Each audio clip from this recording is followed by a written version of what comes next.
Jeshi la polisi nchini jana limetangaza taarifa kwa umma na zilikuwa ni taarifa za kukamatwa kwa Tito Onesmo Machibia maarufu kama Nabii Tito, na ni mara tu baada ya wao kuweza kubaini kwamba amekuwa akitoa taarifa za uchochezi kwenye mitandao yake. Sasa jana hiyo bana zikatolewa taarifa na jeshi la polisi na kuweza kuweka chapisho kwenye mtandao yao ya kijamii, na ni barua ambayo ilikuwa inasema kwamba polisi Dar es Salaam yamtia mbaroni Nabii Tito, na kusema kwamba tarehe 15 Agosti mwaka 2026 mwendo wa saa 4 na ama saa 10 na dakika 20 jioni, eneo la Sinza Makaburini, Ubungo, Dar es Salaam, Tito Onesmo Machibia ama maarufu kama Nabii Tito, mkazi wa Buza Sigara Temeke, alikamatwa na polisi kwa tuhuma za kutoa taarifa za uongo, matusi na uchochezi. Anahojiwa kwa kina na taratibu za kisheria zinakamilishwa ili kumfikisha mtuhumiwa huyo kwenye mamlaka zingine za kisheria kwa hatua zaidi, na ni taarifa ambayo ilitolewa na kamanda wa kanda maalum ya polisi jijini Dar es Salaam. Sasa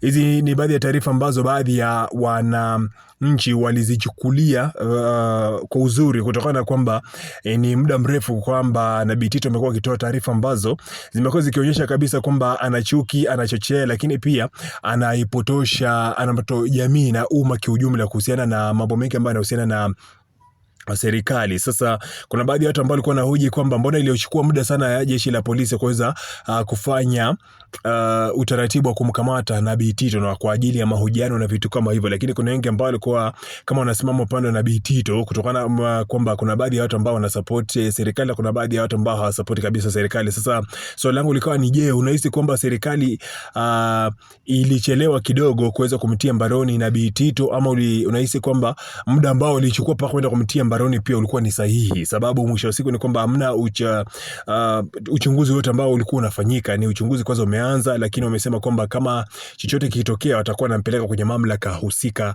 baadaye. Sasa swali langu ni je, serikali ilichelewa kumtia mbaroni Nabii Tito, ama muda ambao wamemtia mbaroni ndio muda ambao ulikuwa ni muda sahihi? Na unahisi kwamba jamaa atakuwa ana haki ya kuweza kukamatwa? Na nadhani kwamba umepatana baadhi ya taarifa ambazo wamekuwa wakizitoa kwenye mitandao yake. Nipe maoni yako pale chini kutokana na swala la Nabii Tito kuweza kukamatwa na kuhojiwa na jeshi la polisi. Uwanja wa comment upo wazi kwa ajili yako.